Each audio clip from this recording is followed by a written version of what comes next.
ક્યાંને ક્યાંક ભાજપના કાર્યકરો વચ્ચે અંદરોને ડખવાના કારણે ચૂંટણી રદ થઈ છે. આજ તમે અત્યારે તાલુકા પંચાયત સમગ્ર રાજ્યની અંદર સ્થાનિક સ્વરાજની ચૂંટણી પત્યા પછી જિલ્લા અને તાલુકા પંચાયતની ચૂંટણી માટે જે ચૂંટણી પંચ અને સરકારે જે તારીખો નક્કી કરી એ પ્રમાણે આજે દિયોદર તાલુકા પંચાયતના પ્રમુખ ઉપપ્રમુખની વરણી માટે પ્રાંત અધિકારી મારફત ચૂંટણી થવાની હતી. તાલુકા પંચાયતમાં કોંગ્રેસના ચૂંટાયેલા 12 સભ્યો છે, ભારતીય જનતા પાર્ટીના 10 છે. કોંગ્રેસ તરફથી ઉમેદવારી પ્રભાબા અને ઉપપ્રમુખ તરીકે પાનાબેન આ બંને ઉમેદવારી નોંધાવી હતી.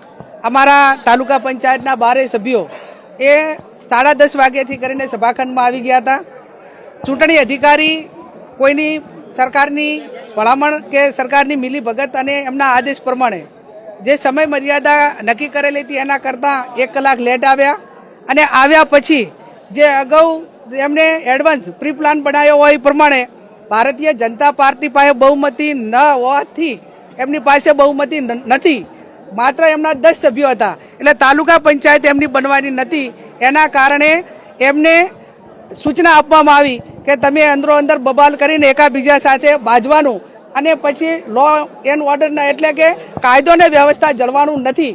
એ રીતે કરીને ચૂંટણી મુલતવી રાખવી આવું આયોજન એ ભારતીય જનતા પાર્ટીના આગેવાનો, સરકાર અને સરકારમાં બેઠેલા જે અધિકારીઓ કે આમ તો બ્યુરોક્રેસી એટલે ન્યાય ઉપર બેઠેલી એ સીટ હોય, એ ખુરશી હોય, એને ચૂંટણી પંચના નિયમ પ્રમાણે ચૂંટણી કરવાની હોય, પણ ભારતીય જનતા પાર્ટીના સભ્યો એ અંદરો અંદર એકાબીજાની બબાલ કરીને ચૂંટણી બંધ રખાવવા માટે કરીને ઝઘડો કર્યો એવા સમાચાર અમને બહારથી મળ્યા અને એ પ્રમાણે ચૂંટણી અધિકારી તટસ્થ નહીં પણ સરકારનો એક ગુલામ હોય, એક સરકારનો હાથો બની ગયેલો અને લોકશાહીનું હનન કરવા અને લોકશાહીનું મર્ડર કરવા માટે જ્યારે અધિકારીઓ આ મેદાનમાં આવ્યા હોય ત્યારે આવા અધિકારીઓને અમે જે હાઈકોર્ટમાં લઈ જવા પડે, એક જ્યુડિશિયલ રીતે અમારે ન્યાય માગવો પડે તો એ ન્યાય પણ માગીશું. અને એના ઉપરાંત પણ પ્રાંત અધિકારી કે જે ચૂંટણી અધિકારી છે એમને ભારતીય જનતા પાર્ટીના કાર્યકરોએ એમને ગાડીની હવા કાઢી હોય કે એમના ઉપર કોઈ કપડાં ફાડવા માટેનું કે માટેનો પ્રયત્ન કર્યો હોય એ પણ ભારતીય જનતા પાર્ટીના સભ્યોએ કર્યો છે. કેમ કે એમને કોઈ પણ ભોગે ચૂંટણી મુલતવી રાખવી એ એમનો પ્લાન હતો અને એ પ્લાન પ્રમાણે આજે હું પણ પ્રાંત અધિકારીને ચૂંટણી અધિકારીને મળી એમને કીધું કે ભાઈ 27 તારીખ મેં આપેલી છે એટલે આજે અમે એમની પાસેથી પ્રોસિડિંગ લઈ લઈશું.